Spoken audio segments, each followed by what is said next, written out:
សម្បកក្រៅសบายចិត្តតែក្នុងចិត្តពិតរងកម្មមនុស្សស្រីជាច្រើនមើលពីសម្បកក្រៅទៅគឺសบายចិត្តប៉ុន្តែក្នុងចិត្តវិញ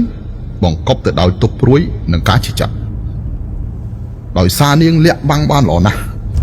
គ្មានអ្នកណាមើលធ្លុះឡើយពេលអ្នកដតីច្រណែននាងថានាងស្រួលដូចខ្យល់គឺមានតែនាងខ្លួនឯងទេដែលដឹងនៅពីក្រោយខ្នងគឺអស់សង្ឃឹមនិយាយនេះគឺជាអ្នកមែនទេអូនស្រីដើរកាន់តែច្រើនហត់កាន់តែខ្លាំងគឺជើងគិតរត់តែច្រើនហត់រត់តែខ្លាំងគឺចិត្តឈប់ពិបាកចិត្តទៀតទៅកែប្រែគេមិនបាននោះត្រូវកែប្រែខ្លួនឯងឲ្យបានគ្រប់គ្រងអ្នកដតីមិនបាននោះត្រូវគ្រប់គ្រងខ្លួនឯងឲ្យបានអ្នកដែលអាចកែប្រែខ្លួនឯងបានគឺជាព្រះជីវិតមនុស្សមានកូនសោ3 1ទទួលយក2កែប្រែ3ទម្លាក់ចោលទទួលយកមិនបានគឺត្រូវកែប្រែមិនបានគឺត្រូវទម្លាក់ចោលបន្ទាប់ពីស្ត្រីម្នាក់បានចាស់ចេញពីបរិសម្នាក់ទាំងស្រុង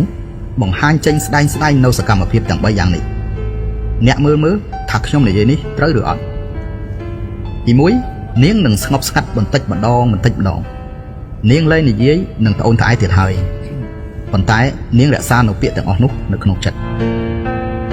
មិនថានឿយហត់និងលំបាកយ៉ាងណានោះទេនាងនិយាយមិនចាញ់ទេទី2នាងចាប់ផ្ដើមបដូរមកប្រងើយកន្តើយទោះបីមនុស្សប្រុសនោះធ្វើអ្វីក៏ដោយនាងក៏មិនខ្វល់ខ្វាយទៀតដែរដោយសារនាងយល់ថាមនុស្សប្រុសនេះមានក៏បានមិនមានក៏បាននាងនឹងចាក់ចេញយឺតដល់ស្ងៀមស្ងាត់ទី3នាងចាប់ផ្ដើមរឹងមាំនាងយល់ពីហេតុផលទាំងអស់ពឹងផ្អែកលើបរិសុទ្ធមិនល្អដោយពឹងផ្អែកលើខ្លួនឯងទេនៅលើโลกនេះការចាក់ចេញទាំងអស់មិនមែនដោយគ្មានហេតុផលនោះទេមនុស្សប្រុសមិនចង់ស្រឡាញ់នាងនោះមនុស្សស្រីនេះប្រកាសជាចាក់ចេញទៅដោយសន្សំស្ត្រីដែលមានជីវិតជូរចត់សុទ្ធតែមានចំណុចពិសេស4នេះមើលវីដេអូមួយនេះរួចមើលតើត្រូវនឹងអ្នកឬទេសូមអត់ធ្មត់ស្ដាប់ខ្ញុំនិយាយឲ្យចប់ទី1ចិត្តរបស់នាងទន់ពេកសុខចិត្តខ្លួនឯងខាតក៏មិនសុខចិត្តរំខានគេច្រើនទី2នាងឧស្សាហ៍ព្យាយាមពេករឿងតូចធំក្នុងនិងក្រៅផ្ទះ